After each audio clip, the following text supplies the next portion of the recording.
Esto es Desde la Redacción, el podcast de Rosario 3. Mi nombre es María Alejandra Di Mónaco. 8 de cada 10 personas tienen miedo de hablar en público. Esto no es un fenómeno nuevo, nos atraviesa a todos en todas las épocas. Es un hecho mundial porque le pasa a la gente de todos los continentes. Pensemos en cuántas oportunidades perdemos por no atrevernos a hablar. Nos encontramos con gente que no puede rendir un examen oral, que no puede ir a una entrevista laboral, que no logra un ascenso en su trabajo o que deja su carrera por este miedo que toma el control de nuestra vida. Desde la redacción, habla hoy con Mariana Kaplan, psicóloga, psicoanalista y especialista en psicoanálisis y prácticas socioeducativas.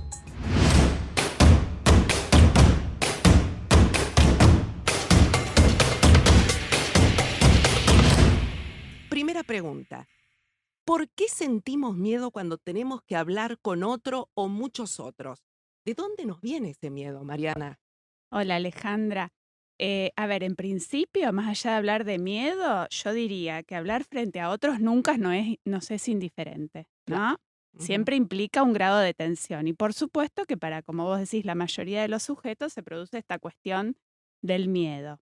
Bueno, ¿y con qué tiene que ver? Vos también decías es mundial, ocurre en todos lados, porque es estructural, es del ser humano. En Sí, principio yo diría eso, ¿no?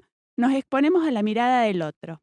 Y entonces ponemos en juego nuestro cuerpo, nuestra voz, nuestra palabra.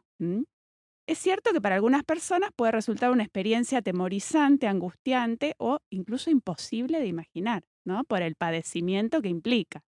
La exposición, bien. fundamentalmente, Y ¿no? pensaba en esto, Mariana, la mirada del otro, esto que vos dijiste, tiene que ver por ahí con las miradas que hemos recibido y que uno por ahí se acuerda, por ejemplo, de la mirada de determinado profesor, de determinada maestra que no lo hacía con cariño o que nos descalificaba. Y entonces por ahí aparece ese miedo cuando tengo que ponerme frente a un otro y decir algo. Exacto. Mira, es lo que vos decís. En principio, Ale, la mirada y la voz son elementos constitutivos del psiquismo, es decir, nos arma, es lo que nos humaniza, ¿no? Pensemos, en los inicios de la vida, si no hay un otro que nos mira y que nos habla, no nos armamos como sujetos humanos. Claro. ¿M?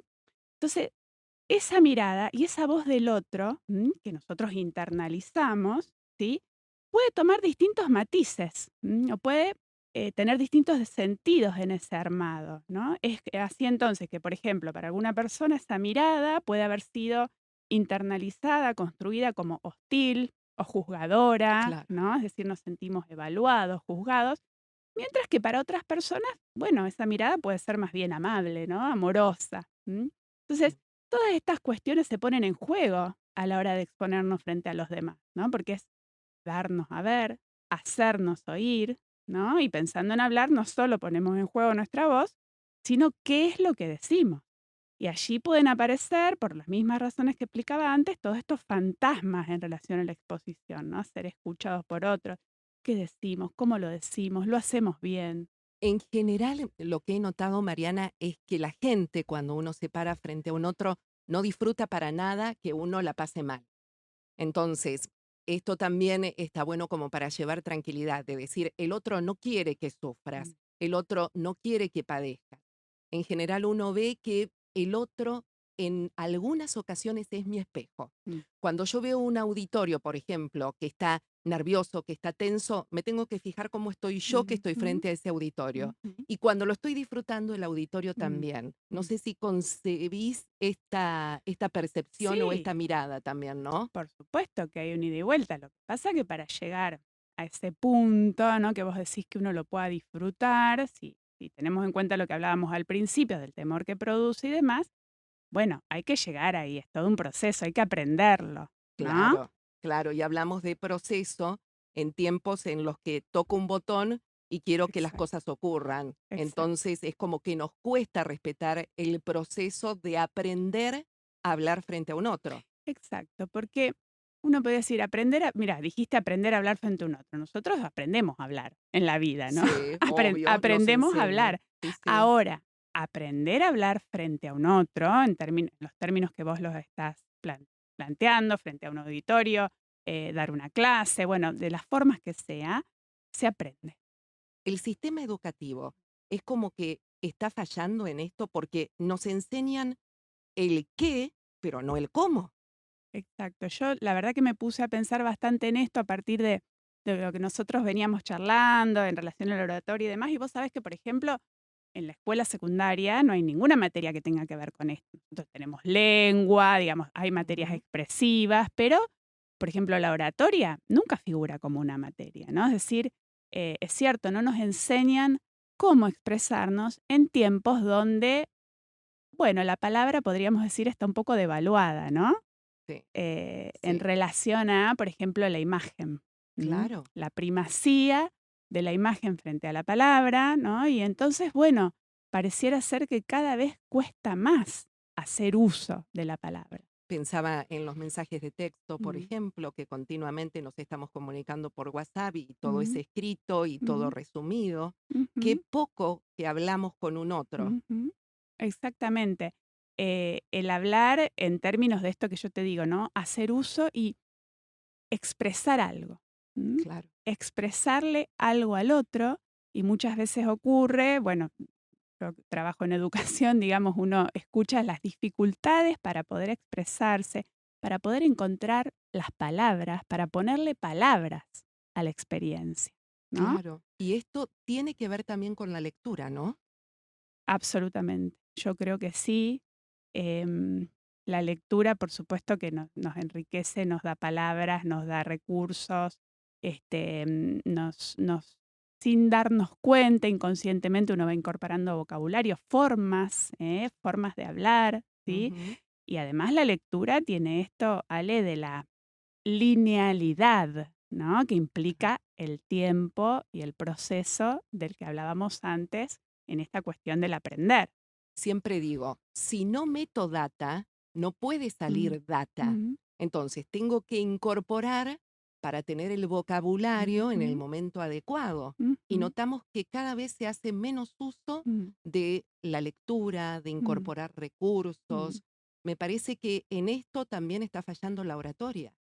Sí, porque mira, la lectura uno a veces tiene ciertos prejuicios, ¿no? Uno siempre dice, uy, los chicos ahora no leen y demás. Bueno, los chicos leen de otras formas, pero es cierto que la lectura en términos de lo que hablábamos, ¿no? Un libro que puede ser en su formato tradicional o digital, una historia, ¿no? Tiene un principio, tiene un desarrollo, tiene un final, ¿sí? Y entonces eso también tiene que ver con ir incorporando no solo todo esto que decimos de los modos de hablar, los modos de transmitir, el vocabulario, sino la cuestión del tiempo.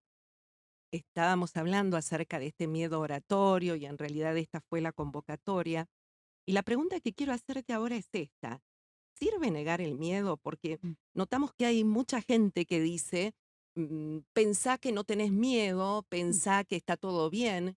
Y en mm. realidad en el momento de salir a escena, cuando vos tenés que exponerte, dar un examen, dar una charla, dar una conferencia, hacer una presentación, esas afirmaciones no sirven. No, para nada. Pero ¿por qué Bien. no sirven? Más que no sirven, yo diría pueden ser iatrogénicas. Iatrogénico es aquello, viste, que produce de alguna manera lo contrario a la salud, ¿no? ¿Por qué? Porque nos están planteando un imposible. Ay, no tienen, ay, no pasa nada, no, pero si no pasa nada, ¿cómo no pasa? Sí pasa, ¿viste? Esos discursos que tienden a negar aquello que puede ser del orden del padecimiento, en realidad nos plantean, por un lado, el mandato, no, no tenés que tener miedo, Claro. O no tenés que sufrir por esto, ¿sí? Y el Ujú. mandato imposible de cumplir. Tanto a veces se torna culpógeno, ay, ¿por qué no puedo? Claro. ¿No? ¿Por qué no puedo? Y Mm. ahí es donde tenemos, bueno, que ponernos a trabajar, ¿sí? Bien, En este bien. caso, siendo foco en lo que vos traes, que es la oratoria y la posibilidad de expresarse frente a un otro, bueno, a ver, ¿cómo trabajamos desde ahí? ¿Cómo podemos aprender? Hay ¿Mm? algunos consejos básicos que creo que nunca nos dan, y es, por ejemplo, empezás a estar nervioso, podés llegar a respirar. Creo que Mm, la respiración es una gran mm, aliada de todo esto. ujú, No sé si también coincidís, en algunos casos puede llegar a ser visualizar como que no la estoy pasando mal, sino todo lo contrario, que lo estoy mm. disfrutando. pararme erguido frente al público, creo que Mm, también eso es importante. mm, Viste que la postura, mm, cuando uno tiende a tener nervios o a estar temeroso, es como que tendemos a meternos mm, para adentro, como en ujú, una posición fetal. mm, Y cuando me paro frente a un otro de una manera más erguida, más segura, apoyando todos mis pies mm. en el piso, sintiendo que tengo raíces que me sostienen, creo que eso también puede ayudar a vencer un poco este miedo. Bueno, fíjate, todo esto que vos decís, Ale, son justamente, me parece, las herramientas que alguien puede darle a un otro que está aprendiendo. Porque a ese punto, a todo esto que vos estás diciendo, se llega, ¿no? Se Ujú. llega luego de un tiempo de transitar el proceso de aprendizaje, en este caso lo que estamos hablando, bueno, uno pensándolo desde mi lugar sería un proceso de análisis, ¿no? Hay sujetos que vienen porque están muy tomados por alguno de estos síntomas o cuestiones que le producen padecimiento, bueno, y es todo un trabajo. Pero acá estamos hablando de lo que se puede aprender, ¿no? Y Claro. todo esto que vos decís, creo que son puntos de llegada, a los que un sujeto puede llegar luego de aprender ciertas cosas en términos de tener herramientas para hacer algo con eso que te pasa. ¿M? Lo que pensaba también es que este arte de aprender a hablar frente a un otro es un proceso, como aprender a manejar, como Mm, aprender a andar en bici, como aprender a nadar. mm, Entonces, creo que si no lo practicamos, si lo evitamos, es como que ese miedo se vuelve cada vez más mm, grande. mm, Por eso que siempre digo, a pesar de ese miedo, poder usarlo a mi favor, salir a escena y tratar de hacerlo no de una manera perfecta, mm, porque viste que uno quiere que le salga divino y ujú, seguramente las primeras veces mm, no va a salir de esa mm. manera. Entonces, esto también de enfrentarnos a la escena de que no va a salir espectacular como quiero, pero que mientras el otro entienda mi mensaje, creo que la misión está cumplida. Sí, sí, esa escena, como vos decís, pues, pueden ser diversas escenas, ¿no? Puede ser Ujú. estar frente a un auditorio, puede ser dar una clase, puede ser dar una charla a otras personas, ¿eh? Enfrentarse a ese miedo, hay que tener cuidado, como yo decía antes, bueno, de no desde el lugar de, bueno, negarlo y que está todo bien, Sí. pero sí creo que uno puede enfrentarse, uno, Ale, se puede enfrentar a algo complejo cuando tiene herramientas. Si vos no tenés herramientas, estás como desnudo, ¿no? Sí. Frente a esa mirada del otro. Por eso yo digo esto de la oratoria, por tal vez poder pensarlo como una caja de herramientas, ¿no? Con Me la que el encanta. sujeto puede contar para hacer algo con eso que le pasa. Porque en realidad, si pensamos en la oratoria como, no sé, podríamos pensarlo como algo pedagógico, algo que se puede Ujú. aprender, se puede Sí, enseñar. O sea, la educación no va a intervenir directamente en el padecimiento del sujeto, es decir, le va a venir a transformar el síntoma, va a venir a cambiar ese rasgo. ¿Qué hace la educación? Le da elementos para hacer algo con eso que le pasa. Entonces, la oratoria te da elementos, te da herramientas, te dice, bueno, por ejemplo, y ahí dirás vos cuáles son, este, cómo desviar la mirada del que habla, digamos, qué elementos tenemos a la hora de hablar para no quedar tomados por ese miedo o tomados por ese rasgo que el sujeto supone que tiene, ¿no? O soy exacto. tímido o no puedo hablar. Ujú. Vos sabés que hay una conocida autora que se llama Mel Robbins que habla justamente de los miedos y dice, es más fácil pasar del miedo al entusiasmo que del miedo a la calma. Mm, Y esto me encanta para mm, aplicarlo en oratoria. ujú, Esto de decir, sí, tengo miedo, pero creo que cierta dosis de miedo te hace estar en un estado de alerta mm, natural, ujú, hablando frente a un otro y parándote ujú, distinto que si aparezco desganado. ujú, Entonces, usar el miedo a mi favor de esta manera me mm. parece que está bueno. Sí, sí, el miedo pensándolo en términos de esta tensión que yo te decía al principio, como este monto de energía psíquica que te moviliza. O te Exacto. moviliza para un lado o te moviliza para el otro, ¿no? Y esto dependerá, bueno, en cada caso y dependerá, como decíamos, de las herramientas con las que cuente alguien. Y creo que para esto no hay una receta, ¿no? No. Cada uno debe respetar su proceso. Uno no le puede decir a un alumno, mira, después de 4 clases a vos se te va a Mm, ir el miedo y vas a poder mm, enfrentarlo. Esto debe tener que ver con la historia, con las vivencias, con los mm, recuerdos, me mm. imagino. Bueno, ese punto que vos decís, Ale, es fundamental, lo de las recetas, porque la receta tiende a creer que hay algo que es igual para todos. O sea, una receta de cocina la hacemos todo igual, seguimos los pasos, ¿no? Y nos sale. Y aún así, fíjate, siguiendo la receta a veces no nos sale tan bien. Como lo hacía la abuela o como lo hacía mamá. ¿Viste? O sea, Exacto. algún ingrediente secreto distinto debe tener. ¿Y por qué digo esto? Porque, bueno, por lo que vos decís, lo singular. O sea, la receta es lo que va en contra de lo singular, que es el uno por uno. O sea, sí, vos podés armar clases, podés decir, podés hacer planteos generales, pero sabiendo que el proceso que cada uno haga, es absolutamente singular. En educación es así, y por eso, digamos, tenemos tantos problemas, ¿no? Ujú, Cuesta conciliar lo general con lo particular, con el cada uno. mm, Y el proceso de cada uno, por supuesto, que no solo tiene que ver, como vos decís, con lo interno, con lo que el sujeto trae, con lo que le pasa, sino que sobre todo, y muy importante, tiene que ver con esta figura, en este caso del docente, del maestro, de quien sea, que esté ahí para acompañar eso, ¿no? exacto. Esa figura es muy importante. De decirle al alumno, vos Mm, podés, ujú, pasá y te acompaño, y ujú, no desde la figura de no te sale decir la ujú, lección oral y me río de vos. ujú. Sí, sí, por supuesto. De hecho, sabemos, los que trabajamos en educación y todos en general, porque todos hemos pasado por establecimientos educativos, viste que siempre hay figuras docentes que uno recuerda de una manera o de otra. Lo interesante de la figura del docente es aquel que puede habilitar al Eso. otro a decir, ¿no? Mm, Habilitar al sujeto a que pueda decir. Es decir, vos le das las herramientas, esas herramientas el sujeto se las apropia de un modo que uno no sabe cuál es el modo propio de cada sujeto, ¿no? Y con esas herramientas se puede habilitar, en este caso, hablando de la oratoria, a decir. me encantó. Mm. Mariana, ¿me dejás que hagamos un repaso por esta Mm, caja de herramientas a sí, ver si a cómo vos se no. te van ocurriendo? Primero, me parece que está muy bueno esto de no evitar las situaciones de hablar frente a un otro. Ujú, Viste que es como que uno lo va evitando porque sé que la paso mal, porque padezco, entonces dicen, a ver, ¿quién quiere hablar? Y nunca te mm, ofreces. Y creo que ese es mm, el gran error porque, como decíamos recién, es mm, un ejercicio. ujú, No evitar las situaciones de hablar mm, frente a un otro me parece que es mm, fundamental. Otra, no sé qué podés decir vos acerca de la respiración. ¿Crees que puede llegar a servir esto de respirar, la respiración costodiafragmática, como inflar un globo, llevar el aire a la panza, tomo aire, inflo, exhalo, desinflo? En muchos casos eso da resultado y la verdad mm, que creo que se puede llegar a aplicar.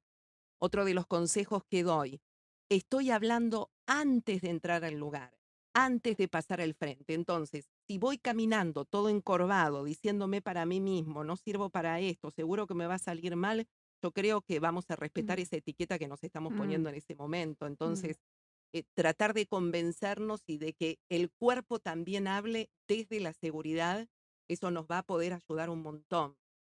Tratar también de sacar las muletillas. Viste que cuando uno mm, está inseguro, continuamente pone el mm, Bueno, hay muchos ejercicios para sacarlas, como por ejemplo, estar diciéndola para adentro y no para afuera, y permitirnos el silencio.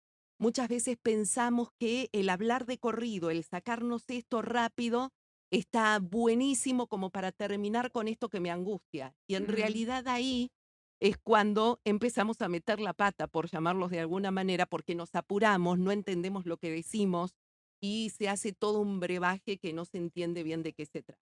No sé si vos tenés también alguna otra caja de herramientas o herramientas para darnos. Mira, muchas cosas dijiste, Ale, muchas Ujú. cosas. A ver. Pero bueno, algunas cuestiones que sí creo que son interesantes puntualizar, sobre todo cuando vos decís esto de no evitar las situaciones de hablar, en esto de, bueno, de que sea un ejercicio y demás.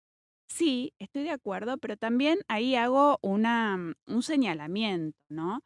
En relación a lo que decíamos antes de lo singular, de lo que es el cada uno, ¿no? Poder respetar los tiempos del sujeto. Si vos a alguien que aún no está en condiciones de hacerlo, lo precipitás, pienso, Ujú. por ejemplo, yo en la escena de lo educativo, vos lo Bien, pensarás en escenas tal vez de otro orden laboral. Si vos un adolescente, ¿no? Que te dice que no quiere hablar o que no puede hablar, lo precipitas a hacerlo, probablemente lo que obtengamos sea más padecimiento, ¿no? entiendo.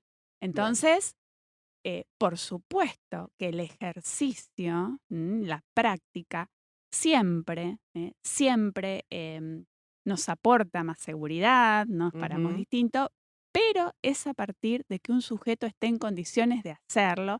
Un sujeto va a estar en condiciones de hacerlo, más allá de cuestiones propias que puedan ocurrir, cuando vuelvo a esto, por ahí tenga las herramientas, ¿no? Desde lo educativo pensemos cómo. Bueno, alguien que no habla. Bueno, primero, a lo mejor no se anima a hablar frente de todos, pero sí solo al docente. Entonces primero empieza por ahí, ¿no? Bien, Y si en ese ida y vuelta se produce algo interesante, tal vez después de un tiempo lo pueda hacer frente a un grupo reducido de compañeros, tal vez lo pueda hacer luego frente a todos, pero ahí está la cuestión del tiempo, qué bueno. ¿sí? Sí, sí, En esto perfecto. que vos decís del respirar, bueno, ahí eso te lo dejo a tu área, porque yo la verdad que de eso No, no sé, seguro. pero sí, sí es muy importante saber que cada uno encuentre, Ale, lo que le viene bien, ¿no? Exacto. Si respirar lo relaja, o meditar, o irse a dar una vuelta al parque antes de hablar, Claro. o sea, yo creo que cada uno tiene que encontrar, como yo te digo, Ujú. la horma de su zapato, que nunca va a ser exacta, exacta, pero Bien, que cada uno encuentre esa herramienta que le viene mejor. ¿M? me encanta. Y mencionaste algo de las etiquetas también. Si Eso. querés, charlamos un poco sobre eso. Sí, por supuesto. A ver, ¿qué etiquetas nos va poniendo el entorno y de alguna manera nos predisponen para hablar Mm, o no frente a un mm, otro? mm. Las etiquetas, Ale, fíjate, ahora se usa mucho esta palabra en Instagram, ¿no? Ujú. Etiquetamos a alguien, ¿no? ¿Qué quiere Sí, decir etiquetar? Bueno, aparece ahí el nombre, la imagen congelada, ¿no? Lo que llamamos etiquetas podemos pensarlo como un rasgo congelado, ¿no? ah, Congelado, ¿qué quiere decir congelado? Eso que queda inmovilizado, que no cambia, ¿sí? Y esas etiquetas o esas marcas tienen que ver con lo que hablábamos al principio, de con cómo se va armando una persona, ¿sí? claro. Entonces son marcas que uno internaliza, que nos vienen del otro, pero que nos apropiamos y que por supuesto después el entorno hace lo suyo, ¿no? Ujú. Todas las instituciones y los lugares por los que pasamos en la vida, la comunidad en la que vivimos, la sociedad en la que vivimos, que tiene una gran tendencia a clasificar, etiquetar, ordenar a las personas, ¿sí? Ujú. Poner rasgos, Sí, y es difícil salirse de ahí, digamos. exacto, Es exacto. difícil, Es todo ¿no? un trabajo, me Es todo un imagino. trabajo. Y esa palabra trabajo es fundamental porque puede ser un trabajo, qué sé yo, de análisis, una persona va hace terapia, ¿no? O puede ser también un trabajo de aprendizaje, volviendo a esta cuestión de lo pedagógico, ¿sí? Bueno, lo pedagógico, la enseñanza como algo que te da herramientas para hacer algo con ese rasgo. Es Bien, decir, ponerlo ahí en movimiento. Por supuesto que todo esto que decimos lo estamos diciendo así y bueno, y tiene una complejidad, ¿no? importante, me imagino. Importante Bien. y tiene un tiempo y pensando en el tiempo me quedó dando vueltas algo que vos habías dicho antes, esto del hablar, hablar, hablar y la dificultad en hacer silencio porque parece que hay que llenar todos los vacíos y ahí uno mete Sí. la pata, estoy totalmente de acuerdo. Y también, ¿sabes qué? Cuando hago silencio, le doy poder al otro. Y claro, el otro entra ahí. Exacto, para que pregunte, para que Claro, haga algo. Y eso es lo que pasa en los claro. exámenes, que muchos Mm, alumnos me dicen, mira, si yo hago un silencio, mm, seguramente me van a entrar con una pregunta y mm, no sé si la voy a saber responder. mm, Entonces ahí viene esto de atropellarse, de no mm. disfrutar los exámenes, de querer llenar con palabras, llenar con muletillas esos silencios que no quieren otorgarle el poder al otro que está del otro lado. Bueno, eso que vos decís es muy interesante porque fíjate, vos lo pensás de ese modo, claro que por ahí te dice la gente, ¿no? Si hago silencio, se mete el otro y por ahí ya ahí me Mm, equivoco, no sé qué decir. El silencio es ese agujero, ¿no? Que nos enfrenta con el no saber. Por eso claro, puede ser muy angustioso. Y por claro. eso a veces nos puede resultar insoportable sostener el silencio. Viste que hay gente que no aguanta el silencio, no para de hablar, Claro, ¿no? claro, tenés razón. Entonces, tiene que ver con eso que también creo que es muy de nuestra sociedad y de nuestra época, que tenemos que tapar todos los agujeros, Ale, ¿viste? Bien. Y esto también es un consejo que doy siempre, es cuando me quedo en el silencio y ese silencio me provoca angustia porque se me fue la idea, porque se me fue el Mm, conocimiento, traten de alguna manera de poder decir con las mismas palabras esto que mm, estoy diciendo. Mm, porque seguramente me va a llevar mm. a esa idea que perdí o a otra idea que también está piola decirlo. Sí, y además otra cosa, Ale, pensaba en esto, qué sé yo, se me vienen las cosas que venimos hablando hasta acá, la cuestión de lo humano, ¿no? De cómo el lenguaje nos humaniza. Que uno puede hacer silencio y uno puede decir, uy, ¿no? Hacer un chiste, decir, uy, me olvidé lo que Sí, estaba diciendo, o, ¿no? Creo que también tiene que ver con humanizarnos y con ubicar que, bueno, que tenemos fallas y que algo puede ocurrir allí y que ocurra esa falla también puede ser muy interesante y es lo que más nos acerca al otro. qué bueno. Porque si nosotros hablamos como máquinas, ¿viste? Y nos Ujú, mostramos completitos y sin fallas y sin fisuras, creo que eso es muy artificial y no es real. No es tenés razón. real. Entonces, el poder incluso mostrar, dar lugar a ese silencio, dar lugar a la equivocación, a la duda. No sé vos qué opinás, digamos, vos que sabés de oratoria, por supuesto que habrá momentos donde el silencio, bueno, será un problema, ¿no?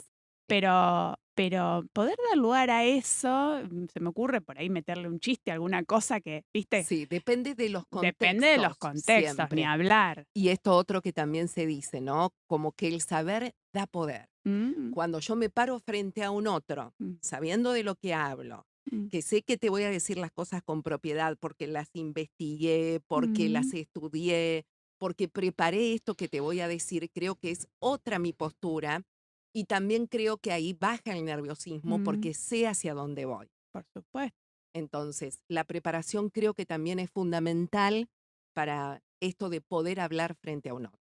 Y la preparación no es solo, como decíamos antes, no es solo esto que vos traes ahora de, bueno, de que estudié, investigué, sé de lo que estoy hablando, sino esto, del aprendizaje de cómo, ¿no? De todo ese proceso previo, de que yo, bueno, cuando llego a esa instancia de la exposición, bueno, me siento preparado, no estoy desnudo porque tengo esas herramientas. Después iré viendo cómo las uso, ¿no? Mariana Kaplan, muchísimas gracias. Gracias, Ale, a vos por esta hermosa charla. Producción, María Alejandra Di Mónaco. Desde la redacción es una creación de Rosario 3, Grupo Televisión Litoral. Gracias por tu atención.